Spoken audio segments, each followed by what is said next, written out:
자연과 더불어. 이 시간에는 곽평화 목사님의 말씀입니다.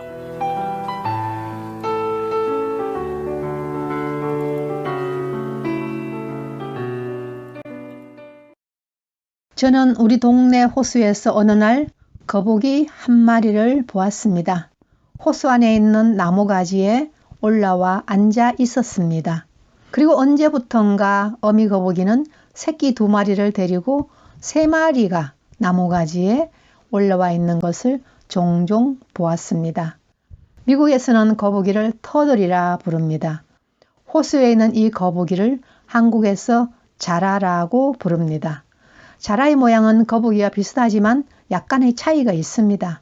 거북이의 등껍질은 딱딱합니다. 그러나 자라는 등이 부드럽고 평평하고 가죽처럼 탄력 있는 질감이 있습니다.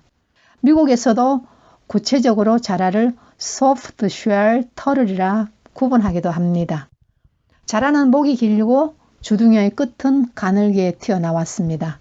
자라의 4다리는 크고 짧지만 발가락 사이에는 물갈퀴가 잘 발달되어 수영을 잘 합니다. 자라의 서식지는 민물에서 살고 5월에서 7월 사이에 물가의 흙에 구멍을 파고 알을 낳습니다. 한국에서 잘 알려진 별주부전은 작자와 연대를 알 수 없지만 용왕님 별주부 토끼를 어인화한 우화소설입니다. 우화소설 별주부전에 자라가 등장합니다. 별주부전의 별은 한자로 자라를 뜻합니다. 주부라는 말은 벼슬 이름이기 때문에 주부의 벼슬을 가진 자라를 별주부라 부릅니다. 별주부전의 줄거리는 바다에 계신 용왕님이 병이 들었습니다. 어떤 약도 소용이 없었습니다. 어느 날 용왕님은 토끼의 간을 먹으면 병이 낫는다는 꿈을 꾸고 육지에 가서 토끼의 간을 가져오라고 했습니다. 자라가 자원해서 토끼의 생김새가 그려진 그림을 들고 토끼를 찾으러 육지로 떠났습니다. 자라는 힘들게 토끼를 만났습니다. 토끼에게 용궁에 가면 큰 벼슬을 내어주겠다고 토끼를 유혹했습니다. 토끼는 자라의 유혹에 넘어가 자라의 등에 엎혀서 용궁으로 갔습니다. 용왕님은 토끼를 결박하여 토끼의 간을 내놓으라고 했습니다. 토끼는 부귀영화를 탐낸 것을 후회하면서 꾀를 내었습니다. 토끼의 간은 너무 소중해서 육지의 청산녹수 맑은 물에 간을 씻어 감추어 두고 왔다고 속였습니다. 어리석은 용왕님은 토끼의 말을 믿었습니다.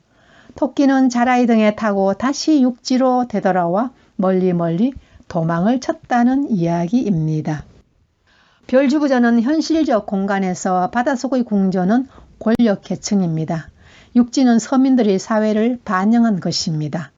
집권층의 무능함과 지배계층에 대한 비판적인 서민들의 의식이 반영된 날카로운 풍자와 익살스러운 해악이 잘 나타나 있습니다. 일확천금을 얻고 싶은 토끼의 행동은 서민들의 마음을 반영하였습니다. 별주부전에서 자라의 충성심은 용왕님을 위해 목숨을 걸었습니다. 자라는 한 번도 보지 못한 토끼를 잡아가기 위해 낯선 육지로 떠났습니다. 자라는 용왕님께 목숨을 걸고 소명을 다한 충성심을 나타냈습니다. 예수님은 풍자와 해가의 대가였습니다.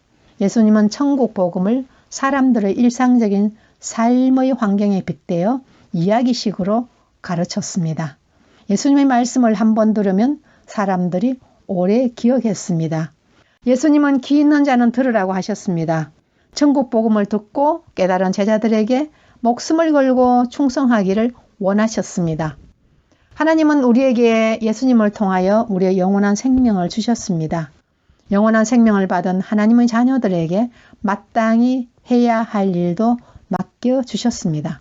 우리들에게 충성이 절실히 요구되는 것은 맡겨진 일이 있기 때문입니다. 우리들에게 맡겨진 일은 무엇입니까? 요한계시록 2장 1절 말씀에 내가 죽도록 충성하라. 그리하면 내가 생명의 면류관을 내게 주리라. 아멘.